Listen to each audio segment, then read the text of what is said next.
Okay, here we go. We're recording. So welcome to Hawthorn Farm. It's a real treat to be able to share this place with you and this lovely rainy and cloudy day. Daniel and I have been living here for a number of years, and I don't know, you might want to say more about it. Yeah, so homesteading skills and farming skills. We started homesteading because we had a question. What would it be like to know the story of our food? The whole story. And we started a challenge where for about 6 years, we built up the capacity to, in 2017, to spend an entire year eating only food that we knew the story of. And so in that process of the 6-year build up to that full year of gardening for subsistence, we transformed the landscape of Hawthorn Farm, and it became Hawthorn Farm, and we started eating from this place and learned a lot about the skills we needed, everything from goats to chickens to ducks to gardens. And we partnered with 21 Acres to offer some classes to share some of what we've learned along the way to help other folks along the journey, because eating local is awesome. So good. Fresh food tastes great and is full of nutrition and is healthy for our bodies, is healthy for the land, is healthy for our ecosystems, feels good to do. And there's nothing like coming out into the grocery store of our garden to pick much of what we eat every day. In our region here in Western Washington, United States, we have the ability to grow, it's projected to grow 50% of the food for the people who live here. And we grow about 2% of the food that the people live here consume. So we have more capacity as a region, and a lot of yards have more capacity to produce more. And so we've been exploring the question of what would it be like to transform the suburban landscape we live in into a beautiful, edible landscape. And so that's what we're here to share about today. Yeah. Through the lens of tools. Our mission is reclaiming suburbia. And when I moved here in 2003, there was just lawn and there were a few berry bushes. And I just had this game of eating something from the land every day. And now the land supports a lot more people. We do a lot of gardening and we keep it to pretty much human and horse-powered tools. I do have a couple of draft horses, but we'll show you the hand tools today that would be the most useful if you are just starting in gardening or you just want to transform some lawn into some garden space. These are some of the basic tools and how to take care of them. And it made a big difference for me. I didn't grow up gardening. I had no idea. I had no idea that you needed to sharpen a hoe to make it more pleasant to use. So now our grocery store is also our gym. We've invested in a lot of great tools and it's a treat to share them with you. Before we dive into the meat of the conversation here, I'd like to say if you have questions along the way, typing them into the chat would be helpful for us, or using the icon that's like a hand raise. And we'll try to keep track of those and pause in between little teaching sessions to answer those questions. And let's see. And if you're not asking a question, just to mute would be awesome. So tools, how to choose the right tools. We recommend choosing the right tools for the scale that you're gardening or farming and for the job that you're doing. And we're going to offer some examples of how we've done that. Sharp, well-maintained tools are more useful, pleasant to use, and safer. They're ergonomic, and energy conservation is really important for us as we do a lot of the work to grow our food. It's we need to get more calories out than we're putting in. So using the proper tools and using sharp, well-maintained tools helps with that. And also, as Alexia said, we favor hand and human-powered tools over more expensive and more complicated fossil fuel tools for our garden. So we do no-till gardening in terms of like electric tillers, and we use horses and humans. mostly, which is ourselves, because it's democratic. It has a smaller energetic footprint. It causes less waste, and it puts people back to work instead of machines. And the tools are easier to fix too. So we have about 6 to 12 tools that we use for our gardening, and we're going to show you our top 5 probably, or 6. And when we buy tools, we try to buy the highest quality tool that we can afford so that it lasts longer and so that it's easier to maintain. And when we are done with our tools, we try to sharpen them and then store them and leave them. I try to sharpen them and store them and leave them exactly where we always leave them, so that anybody else on our farm who comes, from our interns to our guests to our volunteers to each other, knows where to find the tool and knows that it's ready to use. So here's a tour of our little tool storage.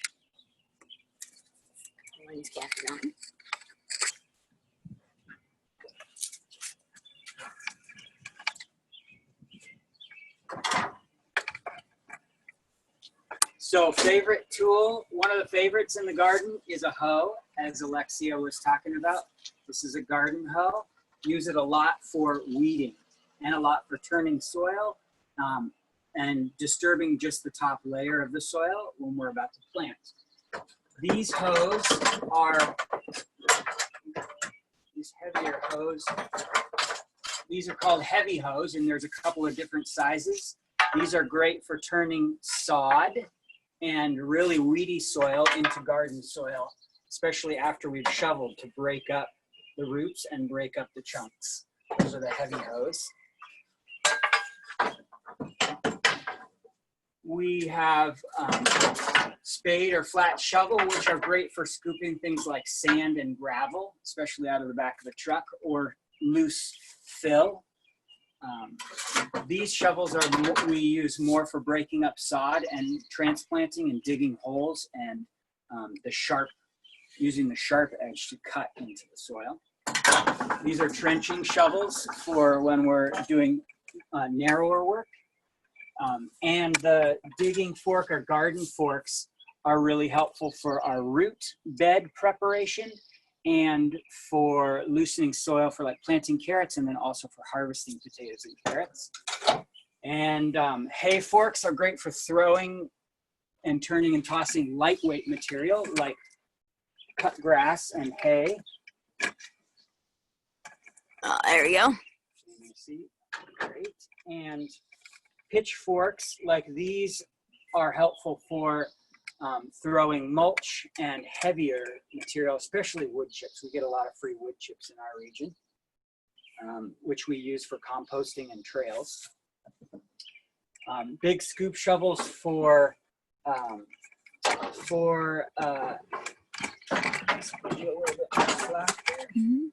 big scoop shovels are helpful for large material and for snow. We actually do get a lot of snow here, and shoveling snow off of our hoop houses.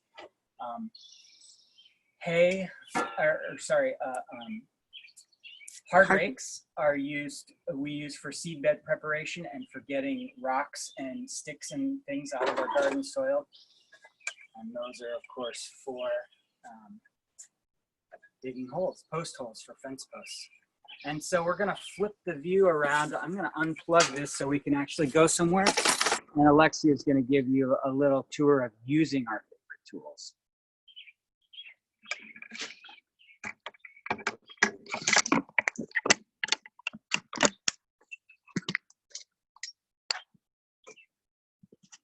Okay. Shovels, as Daniel mentioned, pretty basic, pretty easy to find.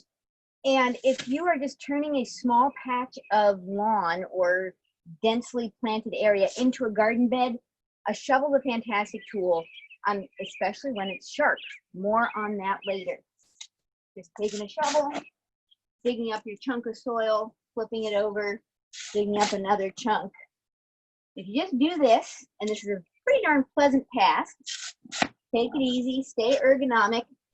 Pretty soon I've got chunks of soil, beautiful earthworms, and I'll be able to turn that into a garden bed over time. if you're worried about getting a garden bed started now, like, oh no, I won't have time to plant everything, don't worry. You can do a garden bed now, put in a cover crop in August. It's going to be beautiful and ready for next spring. You can be planting peas in there in February here in our region. So there's no bad time to massage the soil, especially if it's not too wet. If we're working soil when it's too wet, whatever tool you use, it's going to make it a little harder. So if I've turned over my soil and I want to fluff it up a little more, we can get the digging fork. It's floating my way.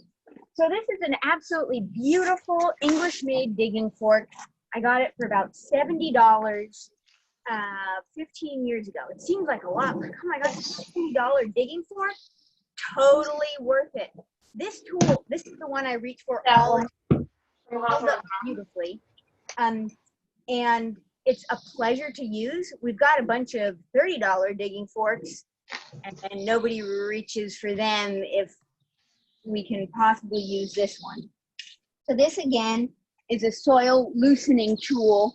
I can come up to this big chunk of grass that's in my garden and I say, excuse me, out of here. I'm gonna plant a tomato or something else. And it makes it much easier than you trying to just pull this out by hand. I'm a tool using primate, and we get to use a lot of great tools here. If I'm planting carrots or something that wants loose soil, I'll definitely want to get plenty of aeration in that soil. We do minimal soil disturbance, but to plant most of our garden vegetables, we still need to do something to give our domestic plants an advantage. So that's the digging fork. The digging fork is also great. Can you show in that loose soil if we're digging up sensitive roots like carrots or potatoes or parsnips or even wild roots like dandelions or dock. Dandelion. There's a here's a dandelion demo. You can those tines help loosen the soil around the root, and then you can pull the root out without having damaged it. And this is a delicious root that we can chop up, we can roast and make into a coffee-like beverage. Very good with fresh goat's milk. So but it ain't coffee. Yeah. So that dandelion, this digging tool is just very helpful for all kinds of underground management and fluffing.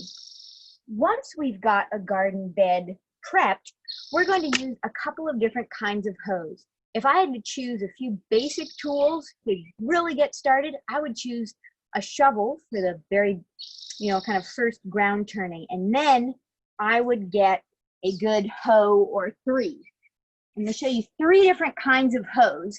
This is one of the basic ones that you'll find at a garden store. Again, you often get what you pay for. This is a pretty standard garden hoe. I want to look for a head that's been forged, and I want to pay for higher quality steel because it will stay sharper longer, not just get dinged on every little rock. I want something that's very lightweight. I'm going to be using this for maybe 200 hours over the course of a growing season. If it's 3 ounces lighter, that's a lot less that I'm going to be cumulatively lifting over that time. And I use this to slice out weeds if they're growing places where I don't want them. If I were using a heavier hoe, I might do the baseball bat stance and really chunk up clods of earth. But if I'm just going through loose soil, I will just stand with my 2 thumbs up on the handle so that my back can be straight. And then it's just kind of a sweeping motion. Hint from a physical therapist, switch sides. Maybe you listen to one song on one side and then you switch sides. Really make this ergonomic. The investment in good quality tools is better than a gym membership. You have a tool that's pleasant to use. Speaking of which, I'm going to show you the wheel hoe. which is right behind Daniel. So my dad said, what do you want for your 40th birthday? And I happened to be out hoeing an entire acre patch of squash. And I sort of said jokingly, oh, a really nice hoe would be great. So he got me a Valley Oak wheel hoe. Way to go, Dad. This wheel hoe really makes sense if you're gardening a large garden, you know, probably 1/4 of an acre plus. We do use it a lot because you can see it, you can kind of just use your legs, swing back and forth. It's very balanced, and it's just chopping up all the weeds in the path. I can adjust the handle for our tall farm interns or short little me. We can get that handle just the way we want it. We could take off that hoe. We could put on a narrower hoe. We could put on a cultivator attachment. So if you're kind of looking to upgrade for like, wow, I'm really into this vegetable gardening. I've got 600 feet of potatoes I'm planting. You could go for a wheel hoe. I just wanted to show you that there are options based on what's ergonomic for you. Wheel hoe with all the attachments probably runs about $500. Thanks, Dad. Next up,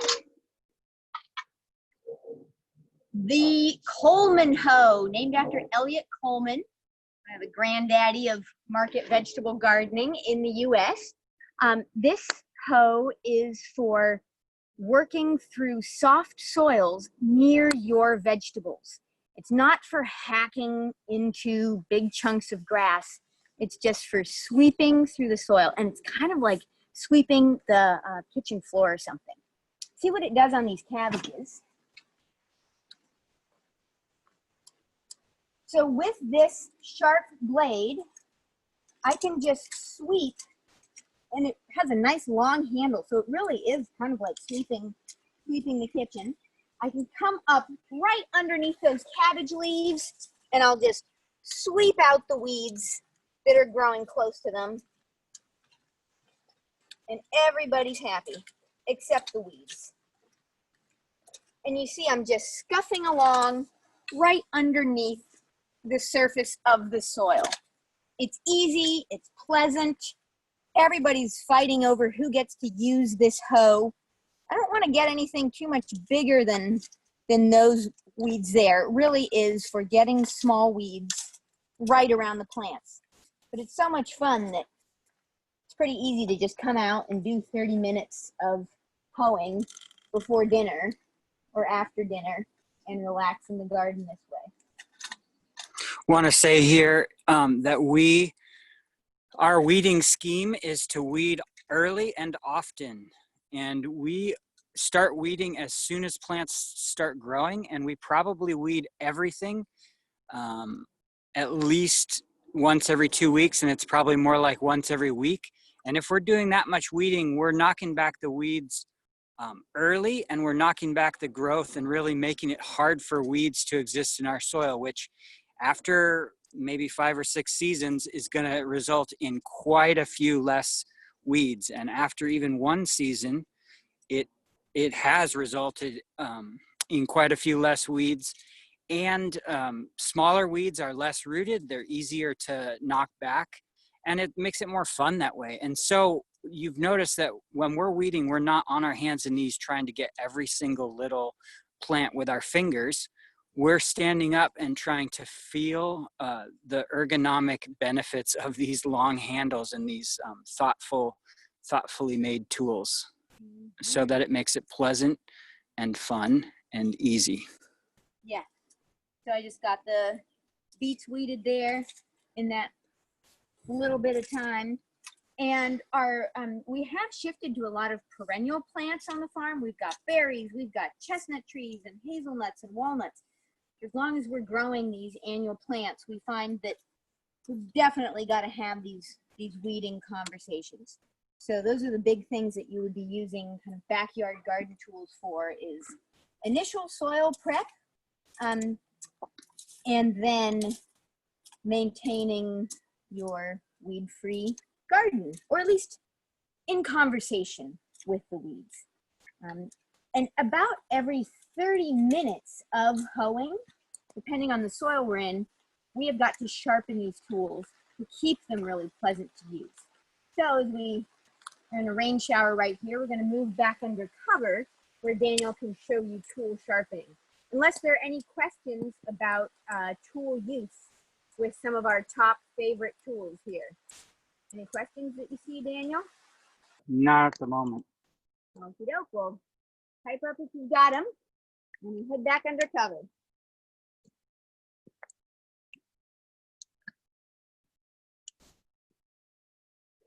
So I'm going to show you a couple of simple benches right here. That's one that I'm going to use to show you sharpening on. And this is the other with a bench vise mounted on the bench. I'm going to show you both of these for sharpening tools. Here you go, Alexia. Right.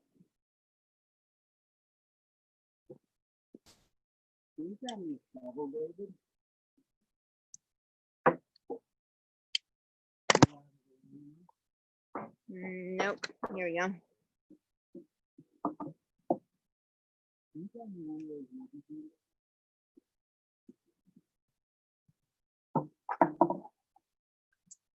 So a couple of terms for to help with what we're doing. Oh, look at that. The tool is dirty from the last use, which just happened. And so I'm going to clean it before I introduce my files. Wow, it's really rainy. Perfect. I'll just hold it in the rain. So rain barrel.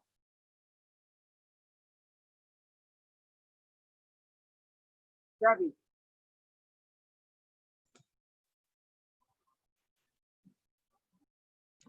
And now a clean tool. Get this. We're trying to get the surface dirt free so I don't clog the teeth of my file with the dirt. And a couple of terms that are going to be helpful. The angle of this cut steel is called the bevel. And what I want is a smooth, flat plane along the whole bevel, and so a consistent angle this entire length. I want this edge to be really flat as possible. And I want this side to be a consistent plane, which is flat. And then that angle right there is the bevel. This one is about 30 degrees. Could have anywhere between 20 and 45 degrees on this hoe. We like a little steeper, so we have to sharpen it less.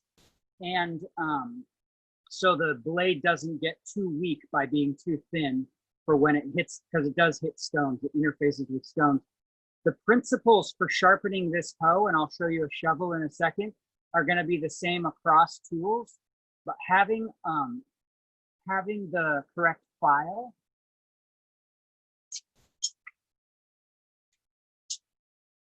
is really helpful. These are called flat files. Here's one with a handle built in. Hang on, Dan. I think I got to clean the lens. Right? No, maybe it's just condensation. This one is a small flat file, and these are a couple of large. They're also called a bastard file or a handy file. That's a handle for the bastard file that doesn't have a handle on the end like this one. I'm going to show you how to use this one since it's my favorite. In order for the file to do its work, the hoe has to be held really, or whatever tool you're using has to be held really firmly in place so that the pressure of your muscular motion is actually cutting the metal off of the edge. So what we're going to do is use the bench, because most people are probably going to have a bench somewhere to get a little bit elevated. And I'm going to use my body to hold the hoe down. And I'm going to, not sharpen without gloves. Leather gloves, because, you know, some of us have dings in our bodies from not using the right safety measures. If you're pressing hard against the sharp edge, you should definitely wear gloves. I've also filed quite a few holes into my pants doing this. Not recently, but just a warning. this file has a rougher side and a finer side, and I'm going to use the finer side because I don't need to take much metal off of here right at the moment. And I'm going to put my body in a position where I can cut the metal off and keep that file. I'm keeping the file going in the same plane each stroke, each time I cut. And if I get tired of that, like Alexia said, to balance my body, I'm going to go the other direction. And there's a little pile of metal dust building up underneath the hoe. I mean, just a little dusting of dust that Daniel's taking off that blade. Yeah, nice shiny strip there is newly exposed metal. So and what I'm trying to do is get that entire length free of divots and roundovers. So that's a nice flat, smooth plane. I'm not going to finish this one right at the moment. I'm going to show you why we use a bench vise.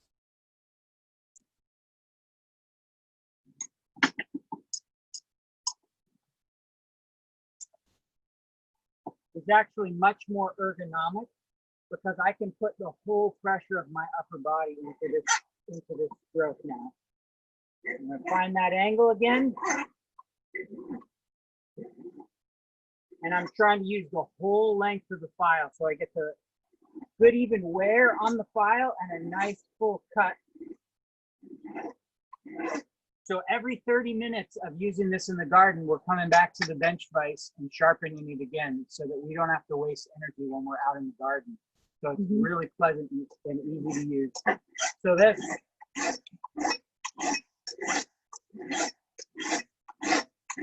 it was kind of amazing for me to realize that metal is malleable. Like I can choose the angle of this blade. I can bend it into shape. I can grind it into a shape that works for me. And it took me a long time practicing sharpening for a tool to actually get sharp when I sharpened it. So do not despair if you're looking at a shed full of dull hoes. Just start grinding metal on your least favorite of them and see what happens. So after I've done this edge as much as I'd like, sometimes the end of it kind of starts to bend over in a little wave called a burr, and I'll simply run this file along the back side of the hoe really flat to the body of the hoe and knock off that burr, just like that. So this hoe, after just a couple minutes of sharpening, is now ready to come back into use.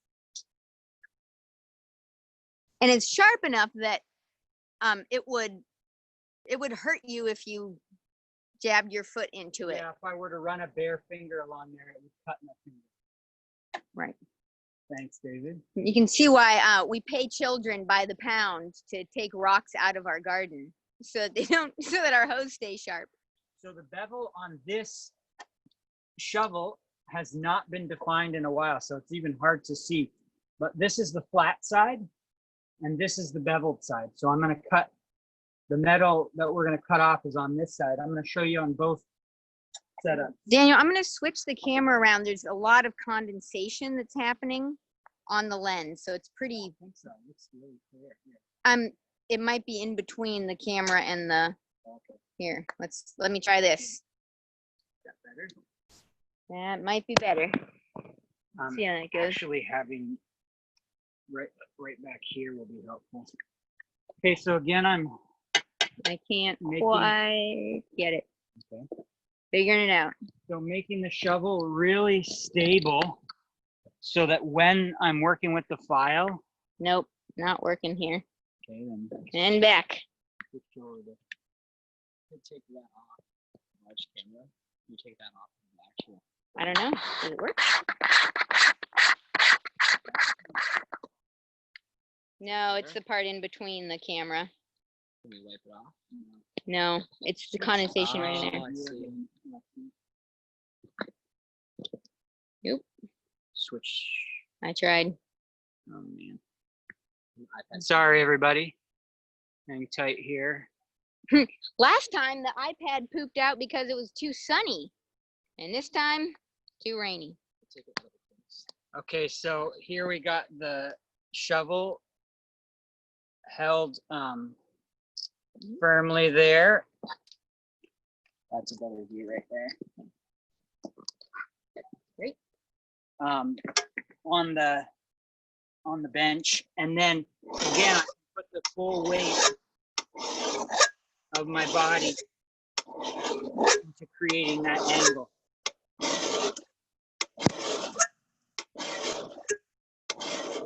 So a sharp shovel cuts through the soil or whatever you're trying to cut through, roots even, much faster than a dull shovel. So it's much more pleasant, easy for your body.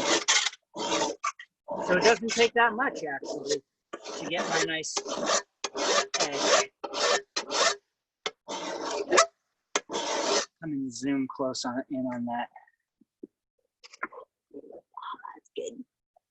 See that side compared to that dull side. You want to see nice bright metal. And again, sharpening. Excuse me. And again, the bench vise again is easier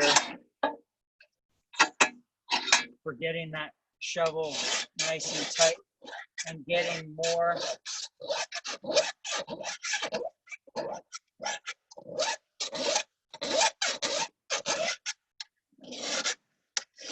I don't think that's necessary for me. Do you want to get any more tools? Or we could take any questions about some of these basic tools here, or and then if we have an extra time, we could even show you the scythe. So that one's again nice. Now, if there ends up being a burr, like I said, that metal that curls over because it's thin, I can come back with that, with the file on this side and flatten out that burr. That's probably really obnoxious sound there. Okay, well that's that's sharpening a shovel and sharpening the hoe. The other two kinds of hoes we also sharpen, the Coleman hoe and the wheel hoe regularly. We pull the wheel hoe attachment off and attach it to the bench vise and sharpen it in that same way. And the Coleman hoe, the same thing. The blade is detachable and we can sharpen it by holding it tight on the vise and working that bevel. Yeah. Did we mention sharp tools are pleasant to use? And we sharpen our hoes every 30 minutes of garden use or so. And every February, that's a traditional tool care time of year, at least at this latitude. And so that's when a lot of the tools get like a kind of rust removal, oil the wooden handles, get them ready for the gardening season. So there are things that we do once a year. There are things that we do every 30 minutes. And it's fun. Like I said, it's what I prefer it to a gym membership, having a nice collection of well-oiled, well-sharpened tools. So. Are there any questions at this point? You see a goat and some.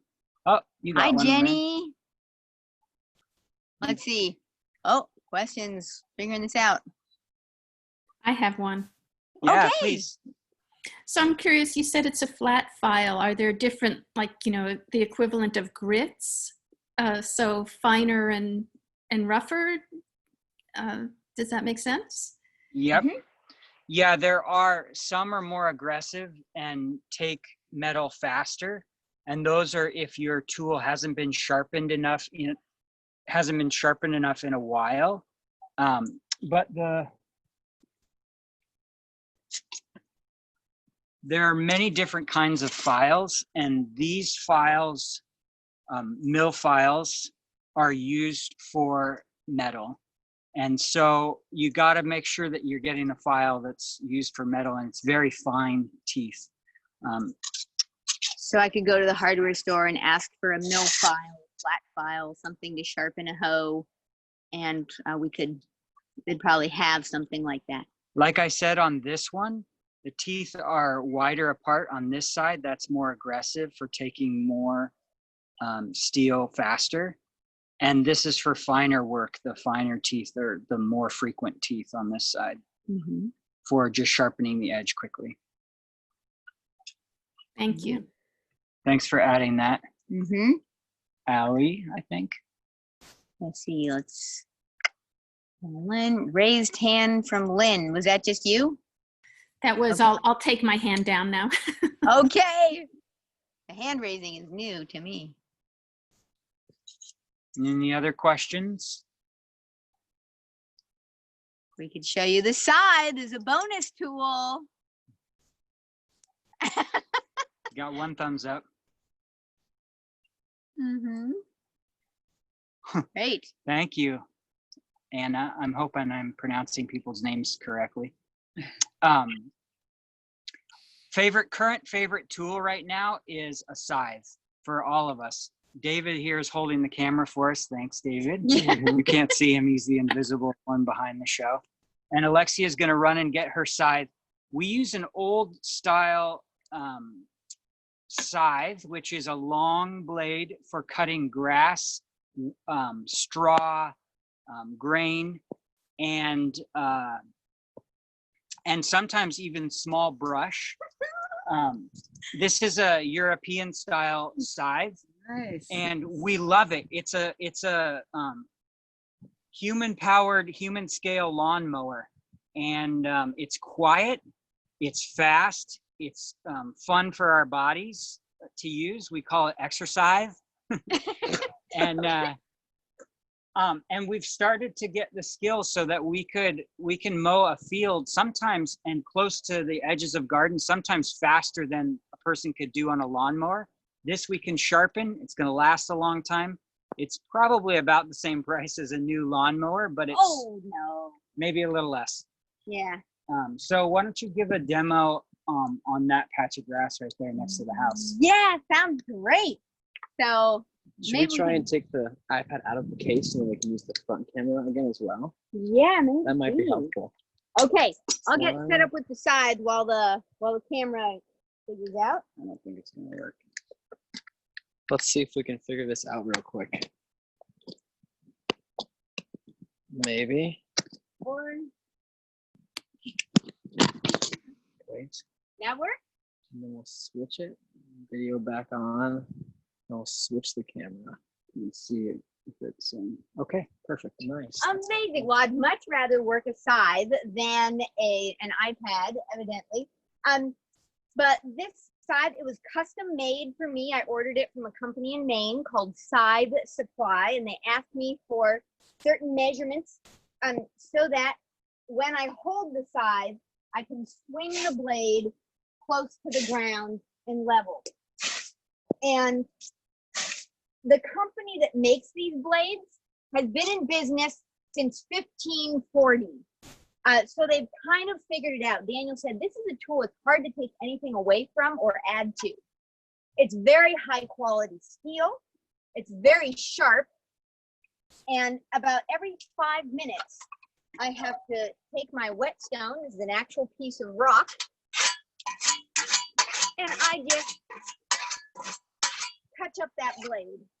And I am ready to go for another 5 minutes plus. Once I get going, it's hard to stop. I mean, check this out. This is like the closest thing to having a magic wand, I think. Look at those buttercups go. I can go up close against fence lines. I can cut close to the ground. This is such a pleasant thing to do on a spring morning. Oh my gosh. And I cut all this down. Depending on what I'm cutting, we rake this up and we feed it to the goats. We feed it to the rabbits. We feed it to the compost pile. It's an amazing way to get biomass. It's quiet. I'm not buying fossil fuels for this. I'm powering it with the solar energy that hits this land and feeds me, and then helps me move nutrients from the lawn where we don't need them into our garden. You see, it's not a lot of effort. I'm using my core. I feel great after doing it.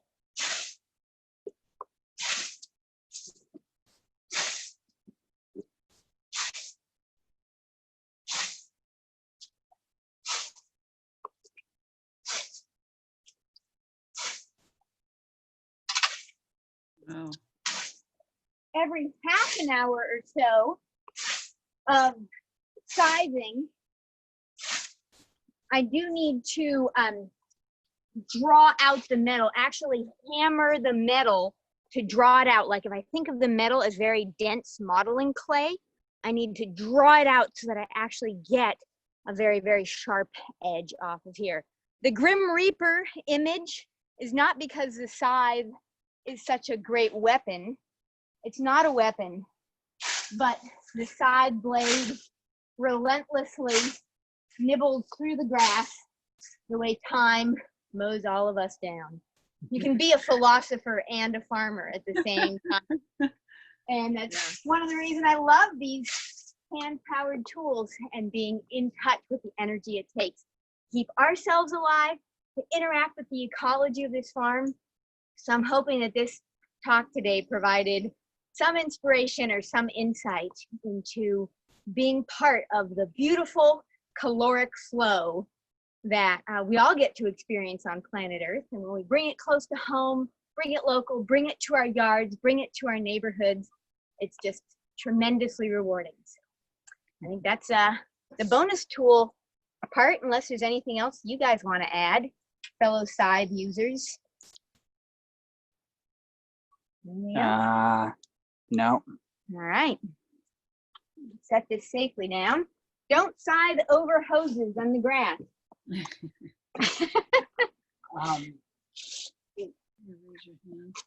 So yeah, you can come and look in the old goat. Yeah, just a quick tour of where we are through these classes with 21 acres. The awesome thing about the Zoom and the social isolation that we've had to do is that we're going to teach these classes right at 21 acres, and we will continue. But with the Zoom, we can actually give you a tour of our gardens in our own home place, which is kind of fun too. So this is a goat pen in the winter and a garden in the summer. It's getting ready to grow all of the cabbages, or a bunch of cabbages for sauerkraut and beets. And throughout the time, each month we're going to present one of these topics once a month, and we'll try to give another little tour of a part of the farm during the class. So Yeah. anything you want to say you're going to be offering the next month? Next month is water in the gardens, and some of the things I've learned from paying astonishing water bills all of a sudden about how we use rainwater, how we manage our water flow in the gardens, everything from gray water to rainwater to hooking up the sprinklers when we need to and managing that accordingly. We have a multi-thousand gallon rainwater storage tank, so just some tips and thoughts on water in the garden. Yeah. Look for that next month. And then in August, I'm going to come back with another tool use and care for trees and shrubs, for like feeding our goats and for managing the forests and for pruning our trees, which tools to choose for tree and shrub care and how to maintain them in August. Yeah. Have any more questions come up in the chat? Allie Fleming asks, do you guys use BLO or something else? What's BLO? It might be referring to the bastard files, or it may be referring to the scythes. Boiled linseed oil. Oh yeah, for tool handles, I'm guessing. We actually don't really oil our tool handles very regularly. They seem to just gray out nicely, and since we use them so much with the oils in our hands, I think are what really tends the wood. So unless the wood is really splintery and cracked, we tend to not even need to oil our tool handles. I will use like old salves or rancid coconut oil. If we have some old fat lying around, that's part of that February tool care. And thinking ahead, we've planted ash trees on our land so that we are growing our own replacement tool handles down the road. So that's for another generation of tool care, maintenance, and creation, really. Yeah. I'd also love to hear, along with any other questions, if there is anything that people got from this presentation, like what you enjoyed about it, to help guide us too, and harvest what you learned. Anything I have a coming question. Yeah. This is Jenny. You were talking about the scythe and you said pulling out, and I didn't quite understand what that was about. You were showing the bottom and you were saying you pull it out or something? Oh, yes. So if you can picture a cross section of the metal blade. Yeah. Right, so this is the cross section of the metal blade. I've got to smoosh out that metal so it's longer and thinner. And how So do you, that's like, I do that Yeah. with a little tiny anvil, and I actually like bing, bing, Oh. bing, bing, bing, you know, smoosh the metal flatter as if it were very dense clay. Oh, wow. Yeah, I know. We didn't show that this time, and that's kind of like the more Yeah, more sophisticated or more advanced version, right? advanced part. Yeah. If you wind up scything, you'll need to know peening, and I'm happy to show you Okay. peening. Yeah. Great. But, Thank you. Good to see your place again. So Thank great you. to hear your voice. Yeah, I want to say thanks folks for coming. Sorry about the technical difficulties at the beginning, my fault. And also, please send feedback to 21 Acres to Becca about this presentation, including what worked well for you, what didn't work well for you, and then also topics you'd like to see in the future from us or from 21 Acres. That would be awesome. Great. Anything else?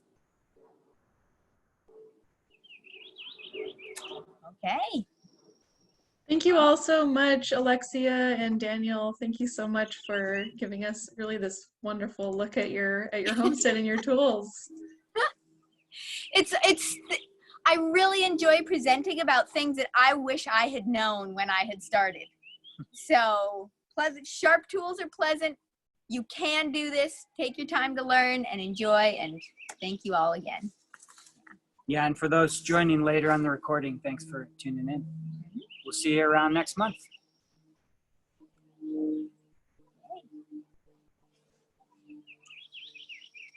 That's it. Thank you. Yeah. Thank you. Be well. You Enjoy your too. gardens.